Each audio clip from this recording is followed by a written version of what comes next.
Bonjour Tony Béa. Bonjour Anne-Noël. Merci de venir avec nous un petit moment pour parler à Genève, Oui, à la petite librairie de Genève, pour parler de votre dernier livre, la chanson du rayon de de lune. Lune, avec une belle couverture. Alors, parlez-nous un peu de vous en quelques mots. Qui êtes-vous? C'est un peu dur. Ça veut dire. Écoute, alors je suis romancière. Oui. Je suis, comment dire, en fait j'adore lire depuis toute petite parce que je suis arrivée à Paris quand j'avais 5 ans et je ne savais pas parler français, je ne savais pas lire. Et à l'école, un jour, une fille a présenté un livre, ça m'a donné envie, c'était Oui Oui, chauffeur de taxi, ça m'a donné envie de lire. Et depuis ce jour, je vis un livre à la main et surtout, d'avoir lu ce livre, ça a débloqué ma peur de parler français, ma peur de lire, ma peur de m'exprimer. Et du coup, à partir de ce moment, j'ai commencé à parler et je ne me suis plus jamais arrêtée. D'accord. Voilà. Donc vous Voilà, avez et non, toujours écrit. non, enfin bref, alors Ouais. oui, non, pour revenir à l'écriture, pardon, bah écoute, et donc j'ai toujours lu, Ouais. et puis un jour, je me suis dit, mais pourquoi est-ce que je ne pourrais pas, j'avais des histoires dans la tête, et je me suis dit, bah écoute, pourquoi est-ce que tu ne pourrais pas te lancer à écrire ta propre histoire? Et c'est ce que j'ai fait, et mon premier roman s'appelle La sieste, c'est ce qu'elle fait de mieux, et il est paru en 2007. Et mon second roman a été publié chez Jean-Claude Lattès l'année suivante, il s'appelle Cuba et talons hauts. Et voilà, et depuis je publie régulièrement, environ soit tous les 2 ans ou tous les ans. Mhm. Oui, Voilà. parce que vous arrêtez jamais d'écrire du coup. Ben non, en fait, c'est vrai. une fois Ouais. une fois qu'on a la chance de pouvoir être publié, même si après chaque livre est un peu un combat, hein, eh bien, on a le plaisir est de continuer à écrire et à raconter des histoires. Alors, est-ce que vous pourriez, ça aussi c'est un peu compliqué comme exercice, en une phrase ou quelques mots, résumer votre livre? Et puis là, je vous laisse. Alors, mon livre, ce que j'ai voulu faire, c'est l'histoire de deux femmes qui vivent au même endroit et qui exercent le même métier à 160 ans d'écart. Voilà, donc j'ai deux héroïnes, Joséphine, qu'on découvre en 1860, et Amanda, qu'on rencontre en 2021. Alors, pourquoi deux époques? C'est assez amusant parce que j'ai écrit un roman qui s'appelle Grand Boulevard et qui est l'histoire d'un immeuble, un immeuble imaginaire qui est le 1910, boulevard Montmartre, à Paris. Le 19 boulevard Montmartre n'existe pas, il est coincé quelque part entre le 19 et le 21. Et cet immeuble, je l'adore, et j'adore le quartier des Grands Boulevards. Et à un moment donné, quand j'ai dû écrire un nouveau roman, eh bien j'ai eu envie de partir à la découverte du passé de cet immeuble au moment en fait où il a été construit.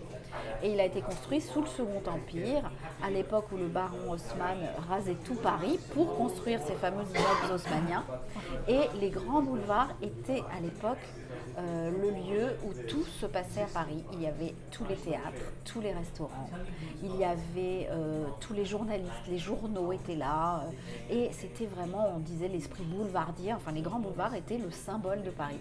Et donc c'est pour ça que j'ai voulu repartir à cette époque-là. À cette époque-là. En racontant l'histoire de deux femmes qui exercent le même métier et qui vivent au même endroit à 160 d'écart, on voit exactement ce que peut faire l'une et que ne pouvait absolument pas faire l'autre, et on voit l'évolution de la condition féminine.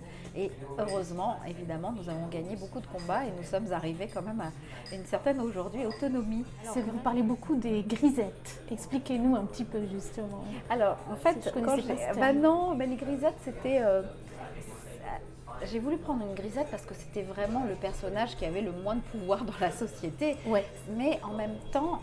Et qu'est-ce que c'est une grisette? Alors, une grisette, c'était une jeune femme qui avait en général entre 16 et 30 ans et qui travaillait dans le monde de la mode, mais c'était les petites mains du monde de la mode. Donc elles étaient très fraîches, très pimpantes comme ça, et elles travaillaient énormément. Et comme elles étaient jeunes, elles avaient envie aussi de s'amuser et de profiter de ce monde autour d'elles qui était brillant, parce qu'il y avait beaucoup de balles, il y avait beaucoup de spectacles, il y avait toute une animation parisienne à laquelle elles avaient envie de prendre part. Mais évidemment, elles avaient très peu les moyens de le faire. Et souvent, donc, les grisettes se faisaient, en tout cas dans les romans qu'on raconte, elles se faisaient souvent séduire par des hommes plus âgés, plus riches, enfin voilà. Mais en tout cas, c'était les premières femmes qui gagnaient un salaire. Elles étaient entre deux classes sociales. Elles étaient entre l'ouvrière, c'était des petites ouvrières, mais elles aspiraient quand même à devenir un petit peu des bourgeoises. Et surtout, écoutez, elles ne travaillaient pas au champ, donc dans l'entreprise familiale, et elles ne travaillaient pas pour leurs parents, elles ne travaillaient pas, donc elles avaient une certaine autonomie, une certaine indépendance. Même si elles gagnaient très peu, en tout cas elles gagnaient leur propre argent et elles vivaient leur propre vie comme elles l'entendaient. Et c'est pour ça que j'ai trouvé ça intéressant. La figure de la grisette. Et puis surtout, elles étaient comme ça, très mutines, elles étaient obligées d'avoir un peu de répartie. Les businesswomen de l'époque. En fait, et donc les grisettes, elles ont donné naissance au mythe de la Parisienne. Ah, ouais. La Parisienne, cette femme toujours un petit peu amusante, pleine d'esprit, coquette, bien habillée, voilà. Et bien les premières Parisiennes qui ont donné cet esprit-là, les Parisiennes un peu populaires, eh bien ce sont les grisettes. Et donc j'ai eu envie de faire ça. Après, businesswoman, elle ne l'était pas forcément. Oui. Mais mon héroïne a envie de monter sa propre société. Elle est créatrice de bijoux. Et justement, à partir de là, elle va se heurter au mur qu'on mettait devant les femmes pour ne pas qu'elles soient entrepreneuses, en tout cas. Exactement. Pourquoi ce titre, la chanson du rayon de lune? Le rayon de lune est une bague en opale. Et donc, en fait, l'histoire de la chanson du rayon de lune commence. On est aujourd'hui, en 2021. Et il y a une jeune femme, voilà. Alors ça, c'est incroyable, je vais vous la montrer parce que... Donc, Noël est venue au rendez-vous. Elle a cette bague qui appartenait à sa grand-mère. Et c'est exactement, je la montre, c'est exactement le rayon de lune, quoi. C'est fou. Donc c'est magique. J'espère qu'elle est exactement magique. Ça, c'est fou. Amanda décide, elle habite au 19 bis boulevard Montmartre, dans ce vieil immeuble, et elle décide de faire du feu dans sa cheminée. Et la cheminée est bouchée. Elle appelle un ramoneur. Le ramoneur casse la cheminée, il la débouche, et caché, il trouve un coffret. Dans ce coffret, il y a des lettres, et il y a une bague qui s'appelle le rayon de lune. Moi, j'avais envie que ce soit, je ne sais pas pourquoi, les choses nous viennent quand on écrit, et j'avais envie que ce soit une bague en opale, et j'avais envie qu'elle ait un nom, et le nom qui m'est venu, c'est le rayon de lune. Et ensuite, quand on cherchait un titre avec mon éditrice, j'avais envie qu'il y ait un titre avec le rayon de lune. Donc moi, je lui avais dit le secret du rayon de lune. Et puis elle m'a dit non, ça fait un peu de Tintin. Et puis on a cherché le souvenir du rayon de lune et tout. Et puis après, j'ai tapé rayon de lune poème sur Google et j'ai vu qu'il y avait Guy de Maupassant qui avait écrit une poésie, un poème qui s'appelle La chanson du rayon de lune. Et pour moi, c'était totalement ça. Parce qu'une chanson comme la chanson de Roland, c'est aussi quelque chose qui raconte une histoire à travers le temps. Et donc la chanson du rayon de lune, ça collait parfaitement à mon histoire. Sais-tu qui je suis, le rayon de lune, sais-tu d'où je viens, regarde là-haut. Ma mer est brillante et la nuit est brune. La chanson du rayon de lune de Guy de Maupassant. Voilà, alors en plus comme Maupassant est du 19e siècle, enfin ça collait tellement pile poil que voilà. En fait, la couverture, je la remontre. Oui, en fait on cherchait, moi je cherchais vraiment quelque chose qui fasse à la fois passé et présent. Parce qu'on est entre deux temporalités. Et je voulais pas une couverture avec une fille du passé forcément, pour pas dire que c'est un roman historique, parce qu'il y a comme toute une partie qui se passe dans le présent. Et je voulais une image qui soit... Parce que pour moi, en fait, Joséphine et Amanda sont deux femmes qui vivent à des époques différentes, mais peut-être que si Joséphine avait vécu de nos jours, elle aurait pu être une chef d'entreprise comme l'est Amanda. Elle aurait pu accomplir énormément de choses comme Amanda peut l'accomplir aujourd'hui. Donc je voulais qu'il y ait comme ça des ponts entre elles deux. Et donc je trouve que la couverture, voilà, ça peut être l'une ou l'autre. Exactement, voilà. Très joli. Pourquoi j'écris ? Alors déjà, quand on écrit, c'est qu'on a quelque chose en nous qui a besoin de sortir, je pense. Moi, déjà, ça, c'est la base. C'est un besoin. Après, effectivement, j'écris pour être lue, parce que quand j'écris, je pense à mes lecteurs et à mes lectrices. Et je pense, j'espère qu'ils auront envie de tourner les pages, j'espère qu'ils vont apprendre des choses, j'espère qu'ils vont s'attacher à mes personnages. Donc quand j'écris, je fais tout pour rendre mon livre agréable, lisible et intéressant pour mes lecteurs. C'est d'inventer des histoires, de me plonger dans une histoire, d'entrer dans un univers, de créer des personnages et de les suivre, de les voir prendre une apparence humaine, parce qu'au départ, quand on crée des personnages, au départ, ils n'existent pas. Et c'est comme des petites fumées floues dans nos têtes, ils n'ont rien. En fait, qu'est-ce qui fait qu'ils vont exister pour vous? En fait, il faut leur... Plus on parle d'eux, plus on écrit sur eux, plus on réfléchit sur eux, on leur crée un passé, une famille, des amis, des envies, des rêves, le des prénom secrets. par exemple, est-ce que c'est important? Bien sûr, on leur crée un nom, un prénom qu'on choisit selon l'époque, le milieu social dans lequel ils vivent, leur origine, tout. Enfin, en tout cas, c'est ce que nous espérons en tant que romanciers, c'est que nos personnages deviennent des êtres de chair et de sang et qu'on ait envie de suivre ce qui va leur arriver. Mais je trouve que dans vos histoires, il y a déjà toujours du suspense, il y a toujours de l'amour et on se sent bien. Quand on lit vos histoires, déjà on n'arrive pas à s'arrêter de lire et il y a beaucoup de styles aussi, je trouve. Vous faites des recherches? Oui, je fais énormément de recherches. Oui, j'ai été journaliste avant. Ah voilà. Donc j'ai appris à faire des recherches et moi j'aime que tout ce que je raconte soit totalement plausible. Donc par exemple j'ai regardé les calendriers de 1860 pour que quand je dis que c'est un jeudi, c'était vraiment un jeudi. Et bon, effectivement, quand on raconte des histoires dans le passé, eh bien le Second Empire, il y a eu plein d'événements, puis d'ailleurs à la fin, à un moment donné, le Second Empire s'est terminé. Donc évidemment j'ai fait énormément de recherches sur la vie sur les boulevards, la vie des grisettes, la vie des femmes, la vie des auteurs. Enfin bon, j'ai beaucoup je me suis beaucoup documentée, et pour la partie du présent également. On sort de vos romans en étant, je trouve, heureux et apaisé. Ah, ça me fait plaisir. Vos romans font du bien. Est-ce que vous avez un premier lecteur? Alors, depuis justement la chanson du rayon de lune, j'ai pris des bêta-lectrices, c'est des lectrices tests, qui lisent au fur et à mesure et qui me font un retour au fur et à mesure. Pour moi, ça a deux avantages. C'est un avantage de me forcer à écrire rapidement, parce que je me dis, elles attendent. Donc ça, c'est génial. Et puis surtout, elles lisent ça un peu comme un feuilleton au fur et à mesure. Et donc, j'ai des avis qui me disent, ça c'est sympa, on a envie, ou là, ceci. Elles me font des petites réflexions et qui m'aident. En fait, ça me fait avancer. J'en mets deux. Quand je suis chez moi, j'aime bien avoir une petite bougie, ma petite lumière. J'aime bien une petite ambiance vraiment paisible, pour pouvoir partir dans mes pensées et pouvoir rentrer dans mon monde. Et là, pour le prochain roman, j'écris à la bibliothèque. J'écris à la bibliothèque Richelieu à Paris, qui est un endroit, c'est la bibliothèque nationale, en fait, c'est un endroit sublime. Donc, ils ont restauré cette bibliothèque. Elle est géniale. Et donc, du coup, tout le monde est dans le calme. Et moi, du coup, je pars de chez moi, j'écris là-bas. Et c'est vraiment, voilà, mon nouveau rituel. Là, je ne peux pas allumer de bougie, j'allume la petite lampe. C'est des lampes en opaline verte. Et donc le prochain roman, est-ce qu'on peut le prochain roman, quelque chose? Oui, alors le prochain roman, alors vous savez que j'ai plusieurs de mes romans qui se déroulent au 19 bis boulevard Montmartre. Donc la chanson du rayon de lune, Si tu m'oublies également, celui d'avant, et celui d'avant qui s'appelle Grand Boulevard et qui est le premier où j'ai commencé à parler de cet immeuble 19 bis. Eh bien, dans le prochain roman, nous repartons au 19 bis boulevard Montmartre avec de nouveaux personnages et on commence dans les années 60 à Paris, sur les grands boulevards, à l'époque du golf Drouot, du rock'n'roll et tout ça, et on suit, ça sera une histoire d'amour qui va se durer sur le temps comme ça.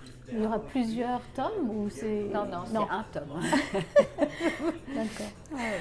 C'est un tome, mais tous ces romans en fait forment moi ce que j'appelle maintenant un peu la saga Grand Boulevard. Oui. C'est-à-dire que ça se passe toujours un peu dans ce quartier que j'aime vraiment beaucoup et qui était un quartier emblématique de Paris où il y a encore le Grand Rex, il y a encore l'Olympia, il y a le cinéma Paramount, il y a tous les théâtres, le théâtre de l'Atelier, pas l'Atelier, le théâtre des variétés.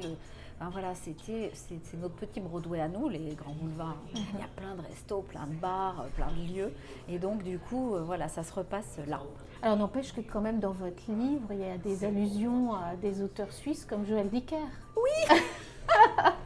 Quand même. J'ai fait une petite... Oui. J'ai fait C'était, une petite plaisanterie. publicité. Oui, j'ai dit, il y avait des pubs qui étaient aussi longues qu'un roman de Joël Dicker. Ouais, je ne sais pas à quelle page c'est, mais il faut lire le livre pour trouver. Oui, j'ai fait ça. J'adore Joël Dicker, j'aime beaucoup ce qu'il fait. Bien sûr. Voilà. Je voulais savoir si vous avez un livre qui vous a marqué, que vous aimeriez nous conseiller, ou alors juste si un livre que vous lisez en ce moment qui vous plaît. Alors, le livre qui m'a vraiment marqué, que j'ai vraiment beaucoup aimé, c'est Bonjour Tristesse de Françoise Sagan. Wow. Moi, je l'adore ce livre. C'est frais, ça se passe à Saint-Tropez dans les années 60, enfin près de Saint-Tropez dans les années 60. Il y a la mer, il y a le soleil, il y a la fête, il y a les casinos, et il y a une espèce de drame qui se joue comme ça, en plein milieu de gens très légers, très superficiels, très festifs. Et elle écrit tellement bien. Et à l'époque, ce livre avait fait scandale. Bon, aujourd'hui, il ne ferait plus scandale, mais à l'époque, il l'avait fait. Mais l'écriture, l'ambiance, les personnages et tout, et vraiment, ça m'a transportée, ça m'a marqué. Et l'écriture de Françoise Sagan, pour moi, est un modèle. Alors c'est noté, on va... Voilà. Pour Vraiment, ceux qui n'ont pas lu. j'adore. Donc ça, c'est un auteur que vous aimez en Un particulier auteur, ou pas? j'en ai Oui, il y pas en a mal. plusieurs. Ok. Donc, mes auteurs cultes comme Ouais, ça, voilà. mes auteurs cultes, Sagan. Ouais. J'ai Joseph Kessel que j'adore. Je suis vraiment une fan absolue de Joseph Kessel. J'ai tout lu de lui, je crois. J'ai Romain Gary. Il y a Jim Harrison, qui est un écrivain américain qui parle de la nature d'une manière vraiment contemplative. Et quand je le lis, vraiment, je suis totalement transportée. Voilà, ça c'est vraiment... J'adore Francis Scott Fitzgerald aussi, ouais. J'adore ce qu'il écrit parce que moi j'aime beaucoup les livres où on parle de fêtes, je sais pas. Et donc franchement, ouais. Mais à la fois d'une manière un peu déchirante, hein, évidemment. Oui. Et voilà, Francis Scott Fitzgerald me transporte à l'époque des enfants du jazz et j'adore. Après, j'aime beaucoup Helen Fielding qui a écrit Bridget Jones. Ah oui. Ouais. Je l'adore. J'adore Candace Bushnell qui a écrit Sex and the City et pas mal de romans comme ça. Voilà. Après, j'aime beaucoup mes coéquipières, mes collègues de la team Romcom, parce que vous savez que j'ai fondé un collectif de romancières et on est 6 romancières. Et j'adore, je trouve qu'elles écrivent très très bien aussi. Donc voilà, je suis très éclectique dans mes goûts et je navigue, j'ai toujours un livre à la main. Oui. Et je navigue au milieu de tous les textes de tous les auteurs. Est-ce que vous pourriez nous lire un petit extrait? Oui. La bague reposait au creux de sa main. Une médaille de nacre cerclée d'une ligne d'or rose. La nacre offrait ses miroitement pâle sous la lumière de la lampe. Il lui manque quelque chose, songeait Amanda en la faisant tourner entre ses doigts. Ce prototype la turlupinait depuis des jours. Elle voulait quelque chose de simple, presque minimaliste, mais là, il ne se passait rien. Le bijou était triste. L'image d'une opale aux iridescences lunaires s'imposa à son esprit avec une précision troublante. Depuis quelque temps, elle rêvait de pierres précieuses, de brillants, de compositions sophistiquées, mais la joaillerie n'était pas à l'ordre du jour. Merci Tony Béa. Alors on arrive à la fin, donc je vais vous rejoindre. Super. Ajuster. Voilà. Alors, je vais vous poser, pour vous connaître un peu mieux, d'accord. Une série de petites questions, puis il faut dire l'un ou l'autre. Ah d'accord. Voilà. Alors si je vous dis stylo ou clavier? Crayon ou clavier? Clavier. Clavier. Couche-tôt ou couche-tard? Couche-tard. Couche-tard. Enfant ou adulte? Enfant. Vin ou champagne? Champagne. Champagne. Thé ou café? Thé. Casanière ou globe-trotter? Les deux. Calme ou nerveuse? Calme. Calme. Sport ou canapé? Canapé. Mer ou montagne? Mer. Rose ou marguerite? Rose. Sucré ou salé? Salé. Ville ou campagne? Ville. Alors, Rousseau ou Voltaire? Voltaire. Est-ce que vous avez un mot préféré ou un mot que vous détestez? Ça, c'est... Ah ouais, alors là... Ou alors, histoire de dire le mot de la fin, par le exemple. mot de la fin. Ah bah heureuse. Moi, le mot de la fin, c'est heureuse parce que j'aime les fins heureuses. Oh, magnifique. Voilà. Mais merci Tony Béard et puis j'espère vous recevoir pour votre très prochain livre. Ah ouais. Merci Tony, à bientôt. Merci beaucoup Anne-Noël de m'avoir reçue Au revoir. dans ce bel endroit.